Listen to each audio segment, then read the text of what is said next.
전반적인 전셋값 약세에 매매 가격마저 주춤하고 있습니다. 지방에서 시작된 침체는 이제 서울 등 수도권으로 확산될 조짐을 보이고 있는데요. 이런 가운데 입주 물량 증가, 보유세 개편 등의 악재가 시장을 더 압박할 것으로 전망되고 있습니다. 한문도 숭실사이버대학교 부동산학과 교수 모시고 6월 이후 부동산 시장 분위기 짚어보겠습니다. 교수님 어서 오세요. 네, 안녕하세요. 네, 그간 뜨거웠던 이제 집값 상승세가 주춤하더니 예. 이제 좀 하락세로 완전히 돌아섰다 이런 얘기가 자꾸 나옵니다. 실제 시장 분위기 어떻게 보고 계십니까? 일단 현장부터 말씀드리면 공인중개사 사무실에 찾아오는 임차인이나 매수인의 수가 급감을 했습니다. 네. 뭐 심한 경우는 뭐 역삼동 인근에 이제 오피스텔이나 아파트들이 좀 있는데요. 제 아는 지인이 오피스텔이 이제 공실이 돼서 내놓은 지 지금 한 1개월이 지났는데 임차인을 보지 못했답니다. 그래서 생각보다 현장에서는 임차인이나 매수 이런 수요가 좀 급감했다는 걸 좀 알 수가 있고요.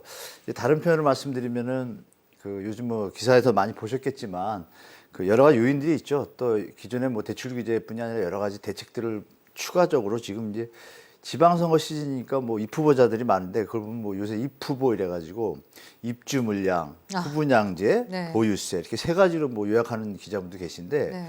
그 세 가지가 또 다가오고 있고 입주 물량은 지금 진행 중이죠. 그래서 이런 이 부동산에는 이제 악재인 요인들이 좀 많이 있습니다. 거기다 이제 금리 인상까지 지속적으로 압박을 받고 있기 때문에 제가 볼 때는 중장기적으로 상당한 하방 압력이 지속되고 시장은 변곡점의 추세가 아니라 어떤 약간의 중장기적으로 흐름의 어떤 지속성을 갖게 되는 그런 시장으로 좀 이어질 것 같습니다. 네, 그러니까 지금 시장을 좀 전반적으로 침체시키는 원인이 입후보, 그러니까 네. 입주 물량, 후분양제 그리고 보유세다. 뭐 이런 그렇죠. 얘기가 이제 돈다고 말씀을 해주셨는데, 자 이런 분위기의 시장은 6월을 맞이하게 됐는데 비유가 적절할지 모르겠습니다만 집값 향방이 지금 예측 불허의 상황으로 빠지는 것 같습니다.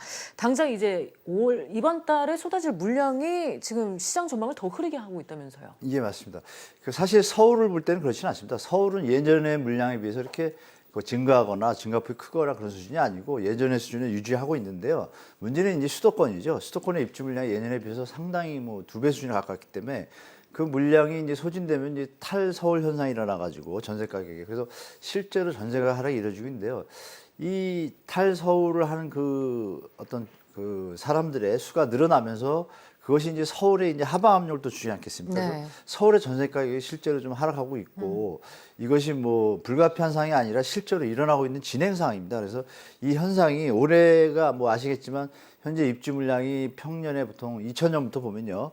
한 30만 호 수준이었습니다. 전국적으로. 그것이 이제 2011년, 12년 글로벌 위기 이후에 최저의 어떤 공급량이 있었는데 그때는 20만 호대였습니다. 그럼에도 불구하고 주택 가격이 하락을 했었죠.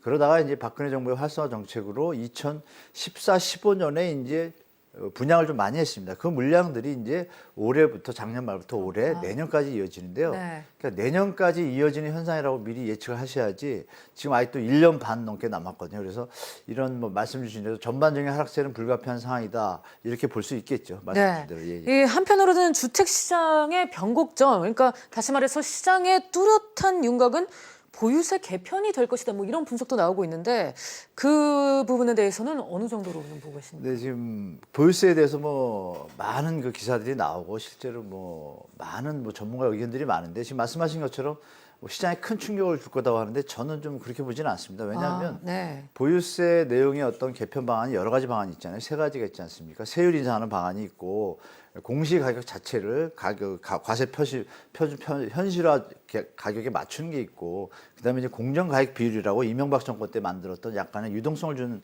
세 가지 안이 있는데요. 그 세 가지 안을 신중히 검토하고 실제로 있는 것 같고 근데 이제 문제는 뭐냐면 이 개편안을 신중히 근데 보유세가 변곡점이 된다고 하는데 실제로 계산을 해보면 네. 10억짜리 주택 같은 경우에 이제 계산을 해보면 한 200만 원대가 나옵니다. 거기서 이제 보유세를 개편하면은 한 2, 30만 원 정도 좀 업이 됩니다. 뭐 어떤 안에 하더라도. 그런데 이제 세율 인상만은 좀 이제 부담이 많이 되겠죠. 근데 그리고 이제 보유세 현재 예를 들면 이건희 예전에 회장이 갖고 있던 주택이 500억 정도가 되는데 실제로 과세 표준이 250억입니다. 공시 가격이. 거기다가 이제 공정 가격이랑 80% 하면 200 50억이 아니라 한 200억 수준에다 세금을 매깁니다. 그러니까 실제 세금을 매기는 것보다 훨씬 덜 내고 있죠. 그래서 이런 부분에 대해서 제가 볼 때는 신중히 검토를 하는데 변곡점이 된다라고 보기에는 실제로 시장에서는 일반 그 1세대 1주택자 이분들한테 어떤 피해가 안 간다라면 기존에 많은 부를 보유하고 있는 분들에서는 전혀 그렇게 실제로 기자분들이 걱정하시거나 일반 분들이 걱정하는 수준까지는 시장에 영향을 주지는 않을 거라고 저는 뭐 개인적으로 보고 있습니다. 그렇다면 교수님은 지금 시장에서는 보유세 개편과 관련해서 좀 속도 조절이 필요하다 이런 시각도 있지만 굳이 그럴 필요 없다고 보시는 건가요? 아니죠. 속도 조절은 당연히 해야 되죠. 네. 속도 조절의 개념이 이제 저는 속도 조절보다는 보유세는 이미 예전부터 뭐 10년 전부터 나왔던 얘기 때문에 네.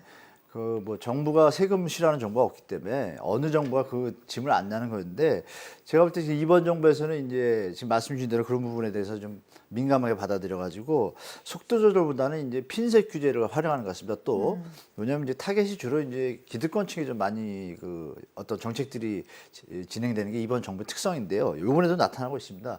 그래서 이제 표현을 묘하게 던졌는데 이 부분이 이제 시청자분들이 잘 유념하실 것 같은데 지역별로 그래서 쉽게 말하면 이제 지방보다는 서울을 좀 타겟을 할 것 같고요. 지역별, 주택 유형별, 가격 구간별이라는 용어를 썼습니다. 이 부분을 심도 있게 생각해가지고 제가 안을 내놓겠다 이렇게 얘기를 했어요. 네. 이건 뭐냐면 보시는 바와 같이 주택 유형별이라는 건 뭘까요? 15평분한테 보유세를 증가시키는 건 좀 상식적으로 좀 안 맞는 정책이고 그렇다면 뭐 뻔한 얘기 아니겠습니까? 네. 그리고 가격 구간별 이 부분도 뭐 아시겠지만 우리가 개인 그 종부세도 9억 초과 이상만 해당되잖아요. 이런 부분의 어떤 타겟에 대해서 미리 지금 힌트를 줬어요. 신호를. 그래서 제가 볼 때는 일반 서민이나 어떤 뭐 취약계층에 대해서는 보유세에 충격이 가지 않을 것 같고 그렇다면 매수자라는 부분에서 투자 수요자가 있고 매수자가 있는데 실제 우리 시장은 지금 투자 수요자가 움직이는 시장에서 매수 수요자 시장을 지금 정부가 정책을 선회했고 매수 수요자들이 시장에 영향을 미칠 정도의 어떤 정책을 안 쓰겠다는 걸 미리 지금 신호를 줬어요. 그래서 기존의 기득권이나 이제 부를 많이 간 다주택자 이런 분들은 미리 이제 자산 관리에 있어서 이 정부의 신호를 받아들이셔가지고 준비를 하실 테니까 제가 볼 때는 보유세 자체 갖고 시장이 왔다 갔다 하지 않을 것 같다. 도리어 네. 대출 규제라든지 뭐 정부의 정책의 다른 것들이 금리 인상 이런 것들이 더 주요한 요인이지 보유세가 생각보다는 그렇게 충격은 크지 않을 것 같습니다. 심리적인 요인은 좀 있겠죠. 네. 그렇다면은 앞서도 잠깐 말씀을 해주셨지만 후분양제의 경우는 어떻게 작용이 될까요? 후분양제는 이 정부의 뭐 열정은 제가 인정하겠는데 네. 사실 깊이 뭐 예전부터 뭐 준비를 했다고 하지만 후분양제를 하게 되면 뭐 우리 저 앵커님도 아시겠지만 우리가 지금 IFRS 바젤3 협약 때문에 모든 재무 회계가 이제 국제 회계 기준을 다 맞추고 있지 예. 않습니까? 그 부분에서 건설사들이 요즘 재정 재무 부분에서 지금 고민이 많거든요, 사실. 그래서 선분양에 대해서는 부채로 개정이 되기 때문에 이런 부분에서 고민이 많은데 정부가 이 카드를 던졌는데요.